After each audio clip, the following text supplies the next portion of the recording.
Have you ever heard of Adnan Syed or Haymin Lee? Well, if you haven't, those are names that you will remember after hearing this podcast. Welcome to the Unlucky Podcast, and this is your host Valeria. Today we will be talking about the Adnan Syed case. The information for this episode comes from Sarah, Serial Podcast, Ashley Flowers, and Law Professor Colin Miller. On January 13, 1999, Amy Lee disappeared in Baltimore County, Maryland.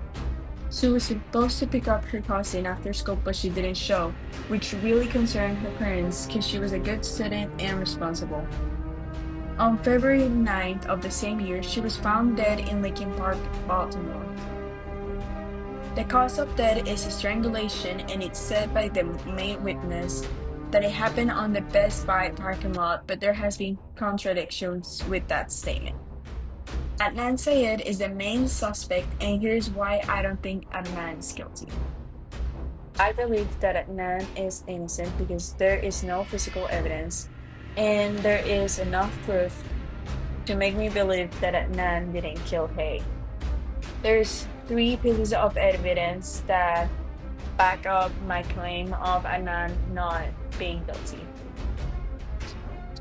My first reason is the witnesses, because the state's key witness, Jay Wiles, who is a former student from Woodlawn High School, which is the high school where Adnan and Hay also went. They were classmates, is not reliable. He has admitted to lie to the police because he was getting caught in his own lie.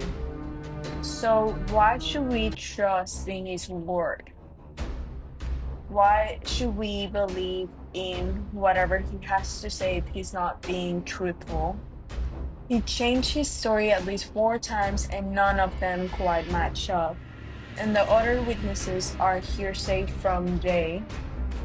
So all the different stories and all the different witnesses are coming from Jay's story, which changes every time.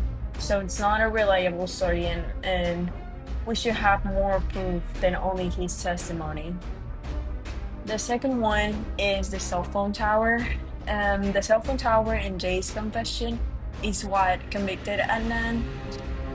But Jay's story has changed so many times, and that happened when the police realized they got the wrong map, and the expert they got to testify did not see a fax cover sheet from AT&T, which made the point that outgoing calls only are reliable for location status, and the ones that Adnan received that night are not considered reliable to determine a location, so that would have made the expert change his testimony.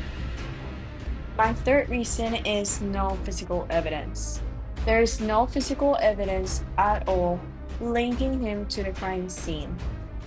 DNA testing carried out in 2019 of 12 pieces of evidence found in the crime scene and in Hay's body and all around Hay, and none of them were a match for Adnan.